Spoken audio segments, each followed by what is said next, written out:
Northeast Mississippi Community College proudly presents the longest-running community college podcast in the state of Mississippi, Tiger Talk. Tune in each week as Northeast President Dr. Ricky Ford talks about all things Northeast, from academics to career and tech to workforce and all things in between. It's Tiger Talk. And now, Northeast President Dr. Ricky G. Ford. Good morning, everyone. Welcome to this week's episode of Tiger Talk with President Dr. Ricky Ford and myself, Liz Calvery. We are so excited to share with you all of the great things going on at Northeast Mississippi Community College. President Ford, how are you? I'm doing great. It's a beautiful day, sun shining. We're ready to go. So this question, starting off with, is very broad, and it's one I feel like a lot of people don't necessarily think of. But how do you think our Northeast campuses and our 5-district community impact our local community? I think that the majority of the people understand and know the importance and the role that community colleges play, not only within our local communities and municipalities, but also within the entire state of Mississippi, because we provide a lot of opportunities. And the first group that we really are seeking to reach out to are high school students and try to get them enrolled in some type of pathway, whether it's an academic career, moving on to a university, or whether it's a CT program. But anyway, that's our biggest group, and that's that we affect and we have a lasting impact upon. And then, of course, our next big role would be working with workforce training and economic development, because we play a huge role in working with our local economic developers and attracting businesses in for our people that live in all of our communities and just creating jobs. And, of course, when you create jobs, you create more income, then you create a better way of life for people. So that's one thing, the job creation, and as I said, the workforce training that we do. And we try to tell all of our industries that are looking to move in, the community colleges will provide free workforce training to all your employees, whatever that might be. Whatever the training might be, we'll find the instructors in order to do that. And I think we've done a tremendous job of doing that statewide. And then when we look at the impact that we have, not only of all those things, but we try to impact and change the culture and the way of living, not only with jobs, but also with other areas such as fine arts, those type things. We need to really emphasize the humanities and the fine arts and those type things in everybody's life in all of our counties and all of our communities, and that just makes it a better way of living for everybody. So, I'm proud to say and proud to be a part of the community college system in Mississippi, where we have a tremendous impact upon the communities in our area. And that's what I feel like you do a really good job at, making sure we have a great deal of events on campus, those events the public can come to, and that takes your great leadership and then a great faculty and staff who help put together those events. Oh, absolutely. I always like to quote Nelson Mandela, education is the one tool that we have that we can use to change the world in. And I think we need to really utilize the educational process in changing our way of life. So I know we were just talking about how sunny and look good it looks outside, but last week was a little bit of a different story. With us having such cold temperatures last week and some ice on the road and some ice around, can you tell us what the college goes through when making a call for weather and how you make that decision, who advises you on that decision, and how we decide to go an entire day, to delay our start, or to opt for virtual learning?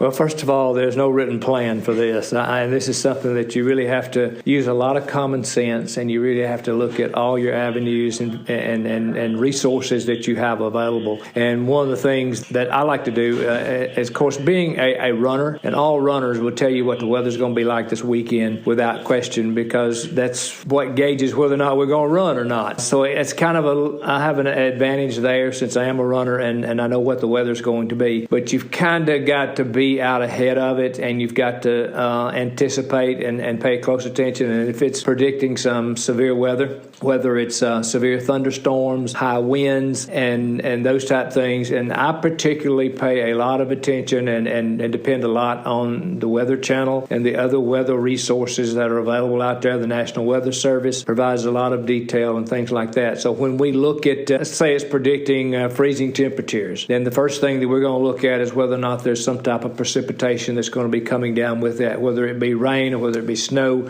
whatever that might be. And then if it's going to create dangerous traveling conditions for our students. And some folks will say, well, it's not doing anything right here in Booneville. But we've got to look at all of our 5 counties in northeast Mississippi, which covers a wide range of 50 to 60 to 70 miles away from campus. We've got to be concerned whether or not those students are going to have safe travels into our campus. An example of that would be last week when we had the front that came through with the ice and the snow and the freezing rain, and it did not affect Prentiss County much at all, but the western and northwestern edges of Union County, of Tippah County, and then the northern edges of Alcorn County, those roads were iced over, and the bridges were iced over. So this created a hazardous condition for those students, so we had to shut it down. And of course, we didn't decide to shut it down without talking to the superintendents in all 5 of our counties. And I will text them early in the morning how roads there are they passable, are the road conditions and things like that, and even reach out to the police departments and sheriff departments and highway department to find out about the road conditions. And then we'll kind of put our heads together, and mainly who I talk to here is our police department, our vice president of student services, Ray Scott, and our vice president of instruction, Michelle Barragona. We talk and kind of discuss and say, okay, this is the conditions that we have. We need to make the call on it. And usually it's a team call. We say, well, let's do this. And then also, again, it goes back to predicting what the weather's going to do. That's not a true science, because no one can answer that question. So it's always a little using common sense, and then always err on the side of caution. If there's a doubt of whether or not the roads are going to be safe, you call it off, whether it be a delayed start. We had last week, we were out Wednesday, and then Thursday morning it was predicting some ice on the roadways, but the temperature was going to rise to about 40 by 9 a.m. So that allowed the roads to clear off. So we delayed the start rather than to stop and just close the entire day. So we were able to open at 10:50, I think, and still have two classes that we met that day. Each one of our classes has to have 2,250 hours of instruction for the duration of that 3-hour class. We have to maintain that and make sure we meet that. So taking it off is not just something we can do and say, let's just do it. We can't do that. We've got to be aware of meeting those requirements also. Ultimately, our students are adult students and adult learners. So, they've got to make a decision themselves. Do I want to try to get to class, and do I want to try to do that? And we'll work with any students during any inclement weather conditions that we may have. If they decide, well, I don't feel comfortable driving, that's fine. We'll work with those students. So there's a lot that goes into it, but safety of the students is the number one priority. Awesome. So now everyone's favorite time of the week. Can you update us on the Northeast news? Absolutely, and we got a lot of them too, so I'll go through them really quickly. We have groups touring our CTE programs. Tuesday, our New Albany CTE. Wednesday, Houston Middle School. And Thursday, Columbus High School will be coming by to visit our CTE programs. I want to say congratulations to our collegiate FFA chapter with their advisor, Dr. Amy Moralt Allred. They recently recognized in New Horizons magazine, highlighting the benefits of participating in an FFA chapter and being a former FFA member and being a participant of that in high school. It's a very, very good organization. Also, some HR news. We were actually fortunate enough to hire 3 police officers last week, so that really helped us out a lot. Brianna Sparks, we've hired as a custodian. We still have some openings there. We're looking for an assistant athletic trainer, chemistry instructor, economics instructor, computer science, and like to have one more police officer too. Workforce Council action teams are putting together teams to address key workforce areas and training programs, assessments, and networking. So there's a lot going on in workforce training. Athletics probably is the biggest thing going on now. We have Division I 3A basketball tournament will be in Bonner Arnold Coliseum Tuesday, Wednesday, and Friday of this week. Our golf team is at the Oaks Golf Course in Pass Christian this week. Thursday, our men's basketball will be hosting Mississippi Delta, and our women will be traveling. Friday, baseball will be playing Kaskaskia. I think I said that right.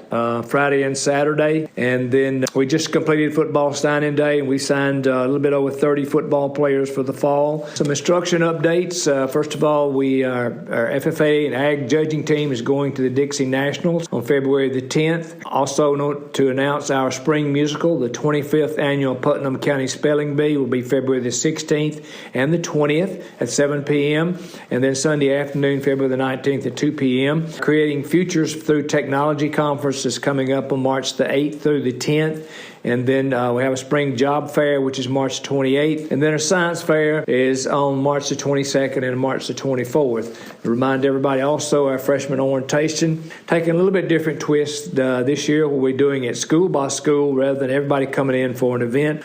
So we're also addressing college algebra and removing some of those ACT requirements there. So we'll talk more about that as we move forward. So as I said, there's a lot of things going on campus. So we're excited about the way we're headed. And as always, ladies and gentlemen, let's go Tigers. Let's go Tigers. Thank you for listening to this week's Tiger Talk podcast. If you or someone you know wants to further their education through academics, career and technical programs, or even continuing education and workforce, give Northeast a call at 1-800-555-2154. Tiger Talk is brought to you by Northeast Mississippi Community College. For more information about Northeast, visit www.nemcc.edu or follow the college on various social media platforms such as Facebook, Twitter, Instagram, and TikTok.